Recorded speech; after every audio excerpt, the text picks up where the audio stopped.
Narito ang mga napapanahong balita.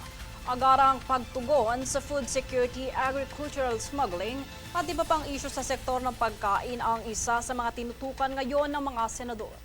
Ito ay matapos ikinabahala ni Senator Kiko Pangilinan ang kasalukuyang estado ng mga magsasaka, partikular ang talamak na smuggling ng mga produktong agrikultural sa bansa. Ilan sa mga mungkahing solusyon ng senador ay ang paglikha ng komisyon sa agrikultura at pagkain, pagsuri sa rice tariffication law, pagbalik ng pamamahala ng agri-cooperative sa Department of Agriculture, pagpapatupad ng Sagip Saka Act at marami pang iba. Ilan naman sa mga nagbigay ng kanilang mungkahi at suporta sa usaping ito ay sina Minority Leader Tito Soto, Senator Raffy Tulfo, Senator Loren Legarda at Senator J.V. Ejercito. Samantala, nagsimula ngayong Martes ang pag-uusig ng Senado alinsunod sa kautusan ni Pangulong Ferdinand Marcos Jr. na imbestigahan ang mga anomalya sa flood control project sa bansa.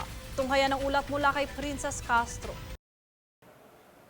Makaraang ipag-utos ni Pangulong Ferdinand Marcos Jr. na imbestigahan ang mga kontraktor at iba pang kabilang ng mga individual na umano'y sangkot sa katiwalian sa mga flood control project sa bansa. Inumpisahan na ngayong Martes ang pagdinig ng Senate Blue Ribbon Committee patungkol sa naturang paksa. Sa komiteng pinamumunuan ni Senate Minority Deputy Leader Rodante Marcoleta, dumalo ang ilang mga senador, 8 sa 15 pinangalan ng kontraktor ng Pangulo at ilang mga ahensyang nangangasiwa sa pagpapatayo ng mga proyektong ito. Ang Department of Public Works and Highways, Department of Budget and Management at Metropolitan Manila Development Authority. Ang investigasyong ito ay alinsunod na rin sa public demand na mapanagot lahat ng kabilang sa palpak, substandard at ghost flood control projects na batay sa mga report at on-site inspection ng Pangulo sa lalawigan ng Bulacan na isa sa mga itinuturing na flood-prone province. Gayon din ang bumigay na dike project sa Oriental Mindoro. Bunsod nito, tiniyak ng mga mambabatas na pagsusumikapan nilang mapalabas ang katotohanan at mapanagot ang sinumang sangkot sa mga proyektong ito. Bukod sa mga senador, kaisa si Dr. Jose Antonio Goytia, Chairman Emeritus ng 4 na makabayan at sibikong organisasyon na naninindigan upang maibulgar ang mga tiwali sa mga pampublikong proyektong ito.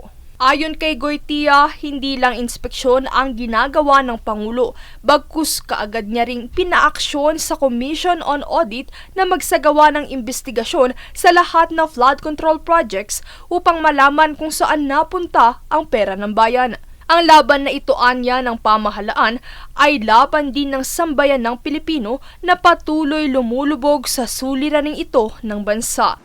In flood-prone areas like Central Luzon, magmula Tarlac, Pampanga, Bulacan hanggang Metro Manila. Ang kailangan po natin dyan ay mga floodways, spillways, water impounding areas, and strategic pumping stations para talagang mailikas o imalabas ang tubig.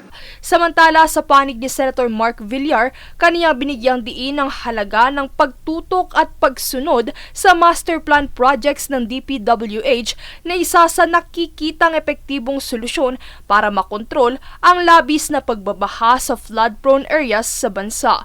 Habang sa isang ambush interview nitong hapon, may pahayag si Senator Kiko Pangilinan. Kasi ngayon, flood control nasa DPWH, irrigation nasa DA NIA, potable water nasa LOA MWS, diba? So iba-ibang sangay. Dapat yan matiyak na nasa isang ahensya para mabilis ang kilos at coordinated. Yung pagka magre-release ng dam, water, diba? May repercussion yan sa baha. So dapat nag-uusap, 'di ba? So yun palagay ko ang strategic solution dito sa flood control at para maliwanag ang accountability and yung water resource management importante. So hopefully with this may mga masasampulan na talaga. Princess Castro nag-uulat para sa Golden Nation Network.